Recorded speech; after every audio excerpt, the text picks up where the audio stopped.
Fala galera, beleza? Aqui é o Gustavo, espero que todos estejam bem. Vamos dar sequência à leitura do livro de Gênesis aqui na Bíblia de Estudo Max Lucado, versão NVI. Hoje, capítulo 37, 38,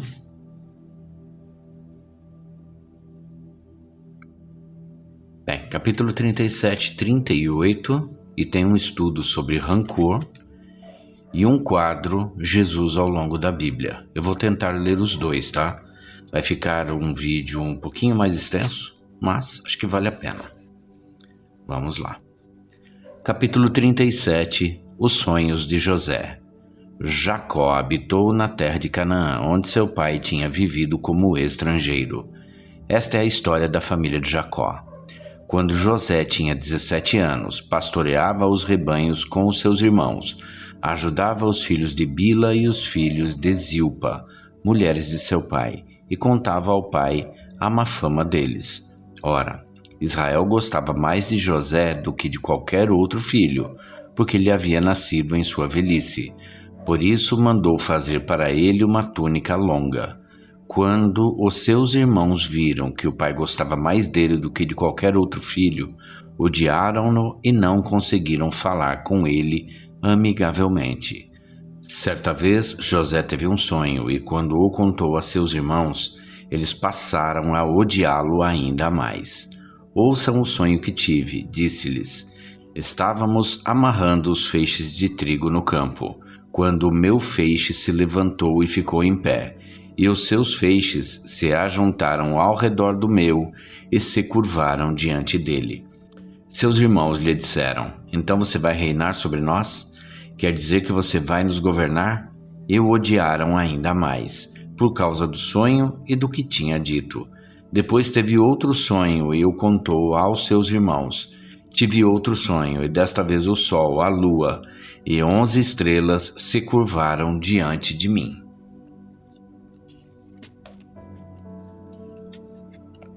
Quando contou ao pai e aos irmãos, o pai o repreendeu e lhe disse, que sonho foi esse que você teve?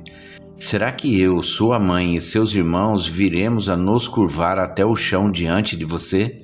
Assim seus irmãos tiveram ciúmes dele. O pai, no entanto, refletia naquilo. Vendido pelos irmãos. Os irmãos de José tinham ido cuidar dos rebanhos do pai, perto de Siquém. E Israel disse a José, como você sabe, seus irmãos estão apacentando os rebanhos perto de Siquém. Quero que você vá até lá. Sim, senhor, respondeu ele. Disse-lhe o pai, vá ver se está tudo bem com seus irmãos e com os rebanhos, e traga-me notícias. Jacó o enviou quando estava no vale de Hebrom. Mas José se perdeu quando se aproximava de Siquém. Um homem o encontrou vagueando pelos campos e lhe perguntou, que é que você está procurando? Ele respondeu, procuro meus irmãos. Pode me dizer onde eles estão apacentando os rebanhos? Respondeu o homem, eles já partiram daqui. Eu os ouvi dizer, vamos para Dotã. Assim José foi em busca dos seus irmãos e os encontrou perto de Dotã. Mas eles o viram de longe e antes que chegasse, planejaram matá-lo. Lá vem aquele sonhador, diziam uns aos outros. É agora. Vamos matá-lo e jogá-lo num destes poços, e diremos que um animal selvagem o devorou.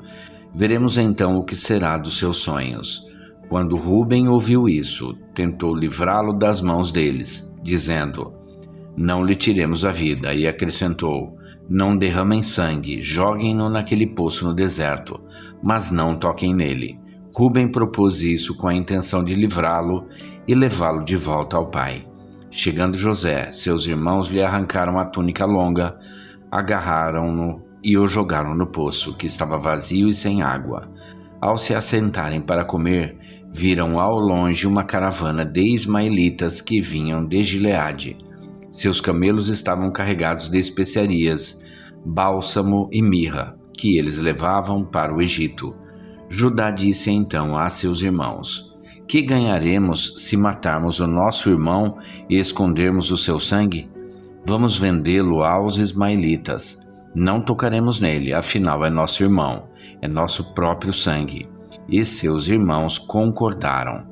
Quando os mercadores ismaelitas de Midian se aproximaram, seus irmãos tiraram José do poço e o venderam por 20 peças de prata aos ismaelitas, que o levaram para o Egito. Quando Rúben voltou ao poço e viu que José não estava lá, rasgou suas vestes e, voltando aos seus irmãos, disse: "O jovem não está lá. Para onde irei agora?" Então eles mataram um bode, mergulharam no sangue a túnica de José e mandaram ao pai com este recado: "Achamos isto. Veja se é a túnica de teu filho." Ele a reconheceu e disse: "É a túnica de meu filho. Um animal selvagem o devorou. José foi despedaçado." Então Jacó rasgou suas vestes, vestiu-se de pano de saco e chorou muitos dias por seu filho. Todos os seus filhos e filhas vieram consolá-lo, mas ele recusou ser consolado, dizendo: "Não, chorando descerei à sepultura, para junto de meu filho", e continuou a chorar por ele. Nesse meio tempo, no Egito, os midianitas venderam José a Potifar, oficial do faraó e capitão da guarda. Capítulo 38. A história de Judá e Tamar. Por essa época, Judá deixou seus irmãos e passou a viver na casa de um homem de Adulão chamado Hira. Ali Judá encontrou a filha de um cananeu chamado Suá e casou-se com ela. Ele a possuiu, ela engravidou e deu à luz um filho, ao qual ele deu o nome de Er. Tornou-a a engravidar, teve um filho e deu-lhe o nome de Onã. Quando estava em Quezibe, ela teve ainda outro filho e chamou-o Selá. Judá escolheu uma mulher chamada Tamar para Er, seu filho mais velho, mas o Senhor reprovou a conduta perversa de Er, filho mais velho de Judá, e por isso o matou. Então Judá disse a Onã: "Case-se com a mulher do seu irmão, cumpra as suas obrigações de cunhado para com ela e dê uma descendência a seu irmão." Mas Onã sabia que a descendência não seria sua. Assim, toda vez que possuía a mulher de seu irmão, derramava o sêmen no chão para evitar que seu irmão tivesse descendência. O Senhor reprovou o que ele fazia, e por isso o matou também. Disse então Judá à sua nora Tamar: "More como viúva na casa de seu pai até que meu filho Selá cresça", porque temia que ele viesse a morrer como os seus irmãos. Assim Tamar foi morar na casa do pai. Tempos depois morreu a mulher de Judá, filha de Suá. Passado o luto, Judá foi ver os tosqueadores do seu rebanho em Timna, com seu amigo Ira, o Adulamita. Quando foi dito a Tamar: "Seu sogro está a caminho de Timna para tosquear suas ovelhas", ela trocou suas roupas de viúva, cobriu-se com um véu para se disfarçar e foi sentar-se à entrada de Enaim, que fica no caminho de Timna. Ela fez isso porque viu que, embora Selá já fosse crescido, ela não tinha sido dada em casamento. Quando a viu, Judá pensou que fosse uma prostituta, porque ela havia encoberto o rosto. Não sabendo que era a sua nora, dirigiu-se a ela, à beira da estrada, e disse: "Venha cá, quero deitar-me com você." Ela lhe perguntou: "O que você me dará para deitar-se comigo?" Disse ele: "Eu lhe mandarei um cabritinho do meu rebanho." E ela perguntou: "Você me deixará alguma coisa como garantia até que o mande?" Disse Judá: "Que garantia devo dar-lhe?" Respondeu ela: "O seu selo com o cordão e o cajado que você tem na mão." Ele os entregou e a possuiu, e Tamar engravidou dele. Ela se foi, tirou o véu e tornou a vestir as roupas de viúva. Judá mandou o cabritinho por meio de seu amigo Adulamita, a fim de reaver da mulher sua garantia, mas ele não a encontrou, e perguntou aos homens do lugar: "Onde está a prostituta cultual que costuma ficar à beira do caminho de Enaim?" Eles responderam: "Aqui não há nenhuma prostituta cultual." Assim ele voltou a Judá e disse: "Não a encontrei. Além disso, Os homens do lugar disseram que lá não há nenhuma prostituta cultual. Disse Judá: fique ela com o que lhe dei. Não quero que nos tornemos objeto de zombaria. Afinal de contas, mandei a ela este cabritinho, mas você não a encontrou. Cerca de 3 meses mais tarde, disseram a Judá: sua nora Tamar prostituiu-se e na sua prostituição ficou grávida. Disse Judá: tragam-na para fora e queimem-na viva. Quando ela estava sendo levada para fora, mandou o seguinte recado ao sogro: estou grávida do homem que é dono destas coisas. E acrescentou: veja se o Senhor reconhece a quem pertencem este selo, este cordão e este cajado. Judá os reconheceu e disse: ela é mais justa do que eu, pois eu devia tê-la entregue a meu filho Selá, e não voltou a ter relações com ela. Quando lhe chegou a época de dar à luz, havia gêmeos em seu ventre. Enquanto ela dava à luz, um deles pôs a mão para fora. Então a parteira pegou um fio vermelho e amarrou o pulso do menino, dizendo: este saiu primeiro. Mas quando lhe recolheu a mão, seu irmão saiu. E ela disse: então você conseguiu uma brecha para sair. E deu-lhe o nome de Pérez. Depois saiu seu irmão que estava com o fio vermelho no pulso, e foi-lhe dado o nome de Zerá. Até aqui. Agora vamos à leitura dos 2 quadros. Um quadro de estudo com relação a rancor. Rancor é uma daquelas palavras que se autodefinem. Seus fonemas revelam seu significado. Pronuncie lentamente. Rancor. Ela já começa com um rosnar, como um urso com um mau hálito que sai da hibernação ou como um vira-lata faminto defendendo o seu osso. Estar perto de uma pessoa rancorosa e acariciar um cachorro que rosna são coisas igualmente desagradáveis. Você consegue ficar ao lado de pessoas que nutrem rancor? Acha bom ouvi-las cantar suas canções de mágoa?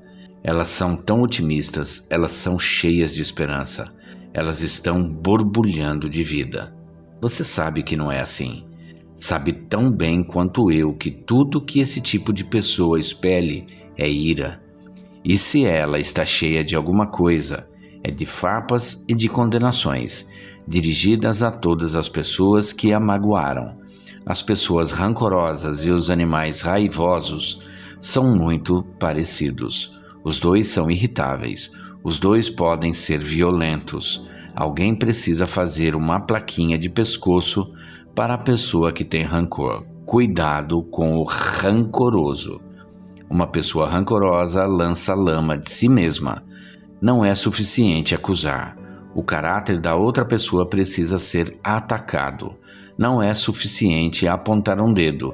É necessário apontar um rifle, arremessar calúnias, xingar, construir muros, e assim se fazem os inimigos. É assim que você lida com suas feridas? Guia de estudo. Leia Gênesis 37, de 3 a 20. A gente acabou de ler aqui atrás. De que maneira sua vida foi afetada pelo rancor? Descreva a anatomia de um rancor, como ele nasce. Pense em uma ocasião em que você sentiu rancor de alguém. O que mudou em sua vida durante aquele período? Como pode o rancor, se não for vencido, levar a pecados ainda mais sérios? Como o rancor afeta seu relacionamento com Deus? De que maneira você precisa de ajuda de Deus para lidar com o rancor, tendo você o sentimento ou sendo você o objeto dele? O que sentimos quando somos o objeto de rancor de alguém? O que sentimos quando estamos livres do rancor? Agora, Jesus ao longo da Bíblia. Restaurador da esperança. Seu pastor sabe que você não foi feito para este lugar. Ele sabe que você não está equipado para este lugar, então ele veio a fim de guiá-lo para fora. Ele veio para restaurar-lhe a alma. Ele é a pessoa perfeita para fazê-lo. Ele tem a visão correta. Ele tem também a direção certa, mas acima de tudo, ele é a pessoa certa, porque é o nosso Deus. Quem conhece a selva melhor que ele que a fez? E quem conhece a armadilha na trilha melhor que aquele que já trilhou? Então, em vez de dar-nos uma resposta, Jesus dá-nos uma dádiva muito maior. Dá-nos a si mesmo. Ele remove a selva? Não. A vegetação ainda é espessa. Ele elimina os predadores? Não. O perigo ainda espreita. Jesus não nos dá esperança mudando a selva. Ele restaura nossa esperança, dando-nos a si próprio. E Ele prometeu estar conosco até o fim. E eu estarei sempre com vocês, até o fim dos tempos. Mateus 28:20. Precisamos deste lembrete. Todos precisamos, pois todos necessitamos de esperança. Embora você não necessite ter esperança restaurada hoje, poderá necessitar disso amanhã. E você precisa saber a quem recorrer. Ou talvez você precise hoje mesmo. Você sabe que não foi feito para este lugar. Você sabe que não está equipado. Você quer alguém que o guie para fora. Se assim é, chame por seu pastor. Ele conhece sua voz e está apenas esperando por seu pedido. Até aqui. E é isso, gente. Chegamos ao final do capítulo 38. E amanhã a gente retorna para a sequência desta leitura. Espero que todos tenham uma excelente noite e que Deus abençoe a vida de cada um de vocês.